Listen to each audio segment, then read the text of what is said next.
Yes, sir. Hi, Paul Robinson, second graduate student in materials science.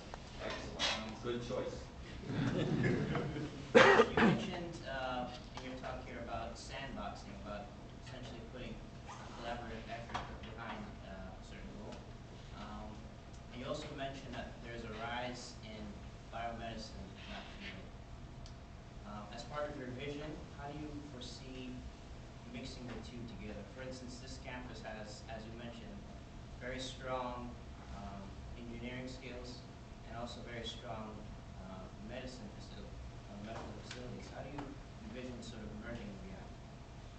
Well, if I was, that might be something I want to do. So the first thing is to figure out who the players are and what are they doing and who talks to who already, because there's obviously got to be some relationships. Maybe there's some really good ones in which you build on. Maybe there's some that are just not there that could be there. But you know, you don't tell people you and you work together. That doesn't work, right? You just have to catalyze things where you may have some kind of a, let's say a one-day workshop or maybe a two-day workshop on campus, and maybe you bring in some outside speakers who are successful at doing nanomedicine from a School of Engineering and a School of Medicine at place X, and you bring them in to hear what they've been doing to try to catalyze ideas on campus. At some point, if the dean has resources in space and money and can convince departments or donors or all three to pool their resources, and the faculty are like, this is something we want. If you do that, that will be good. You don't want to be forcing them something they're not interested in. Then you create this, say, center or this laboratory that has certain pieces of equipment in it that they want to use. They will come. Right? Faculty, state-of-the-art, something, space with cool state-of-the-art stuff in it that's accessible on campus. You don't have to convince them, they'll go there, right? And you'll go there, you know, because actually you're the one's going to be there at midnight, not the faculty member, getting the work done. And maybe in this sandbox at midnight, when you're working on this machine measuring something, the guy that's in the room with you, who's in the School of Medicine, starts talking to you because you're the only two guys there. It's midnight, and next thing you know, you guys are collaborating. That's what happens in sandboxes. And it's not the professor to the professor, but it's oftentimes the graduate student or the undergraduate that's working with you, and you know they're taking, we call it UROP at MIT, Undergraduate Research Opportunities Program. Students in all different departments can do UROPs, and you can get outside your department. It's another way of broadening your education, and you're now working with graduate students and postdocs and a professor who's not in your home department. And now, again, you can start catalyzing relationships.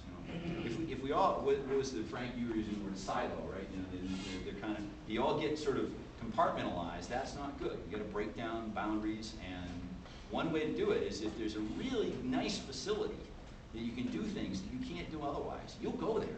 No question about it. And then good things happen in that facility. If it's a departmental facility, or even worse, if it's given to a PI, you know, the PI puts the moat around it, fills it with alligators, right? And the bridges are up, and that PI does great research for his group, period. And that's not what you know, if he wants to spend all his, or she wants to spend all their money doing that, all right, maybe, but not institute or university money, and certainly not donor money, because that's just the opposite of sandbox culture. Nathan on Mechanical and Aerospace. How do you characterize your management style? Consensus building, making the decision, and moving on. How do you? Yeah, well, I'd say you know, if you don't do things by consensus, you don't stay around universities very long. It's herding cats, right? So I think, you know, sometimes leaders are you nucleate things or you try to catalyze things. If the faculty don't buy in, okay, try to nucleate something else. And if the faculty do buy in, give them some resources and get out of their way. It's got to be eventually bottom up. I mean, top down can try to get people to pay attention to something because maybe you've thought about it, but you think it's impossible, and then some dean says, hey, we're going to have a workshop on that, and you go, what the heck, I'll go to that and see what happens. And then, you know, we said, good, make it happen. You're the co-director of the center. And you know, the department heads, same thing. You know, you can't make faculty do things. You don't want to make them do things. You want to enable them to do things. So consensus is pretty much the rule. The only time that maybe you're making a decision is you know, there's half of the group wants to go left and the other half wants to go right, and you're the tie-breaking vote, and you say, okay, based on my experience and big picture view, we're going this way. And half of the people are unhappy with it, and the other half are happy, but you know, that doesn't happen so often. Being transparent is important. So when you say, I had to make this decision, you tell them why, you say what the alternatives were and so forth. I mean, faculty like to know. I've been a faculty member, I'm still a researcher, so every time somebody raises my overhead rates, I don't like it. So I want to know, what are you doing with that overhead? Where's it going, and why are we doing this instead of that? So that would be my style. I would still try to do some research. If you guys hired me and said, okay, you're going to sit in an office and catalyze stuff, I'll say, yeah, maybe 80% of the time, but man, I'm still excited about my research. I think it's cool stuff, and I want to continue it to, of course, a much lesser extent than I have it now, but I wouldn't want it to be zero. Are there any questions from students? Yes, please. Hey, my name is Andrew Lavatino. I'm a graduate student in the coastal engineering program in the civil engineering department. And I noticed you mentioned that writing was something you emphasized. You also said you wanted to do it within the College of Engineering. I was wondering what kinds of ideas you had to improve writing skills in students at undergraduate, graduate, and PhD level. Well, my ideas are mostly coming from MIT. So lab reports, for example, the first time you do a lab report, maybe sophomore year, or I don't know when your first lab would be as an undergraduate. If it comes back with red ink all in every margin, and you know, people that abbreviate ET period, AL period, ET is not an abbreviation. It's EN. It's a full word. You don't put a period after it.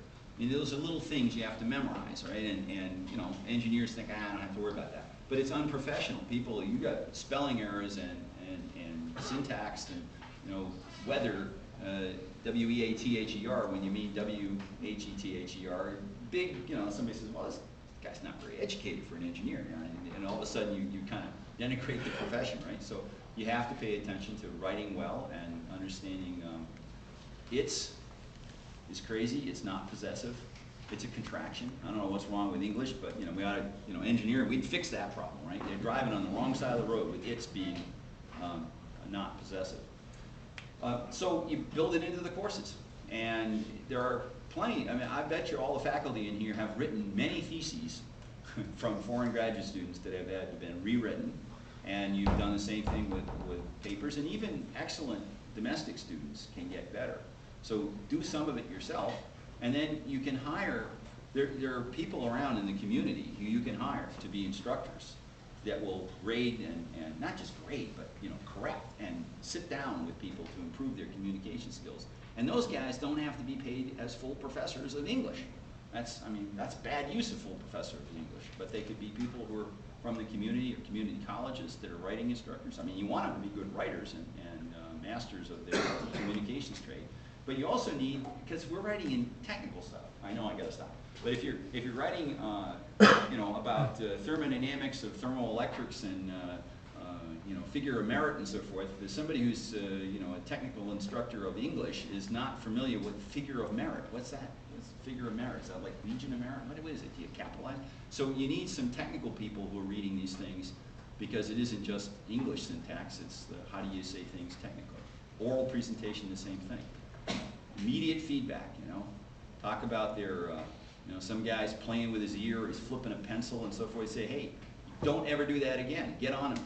Make him feel embarrassed. And the next time he's up, then doesn't do it again, because he's not dancing around or playing with something. Because say, your ability to communicate was totally destroyed because everybody's watching you throw that pen and catch it. And boy, you're really good at that. But you know, that's not what you're up there for. Okay, I apologize for stopping. Three quick things before we leave. Number one, there are evaluation forms in the back corner. If you haven't gotten one already, please fill that out. Number two, I just want to take a second to thank Frank Gillette for all his efforts during these visits. He's been doing a fantastic job. And then number three, please join me in thanking Ned Thomas for the very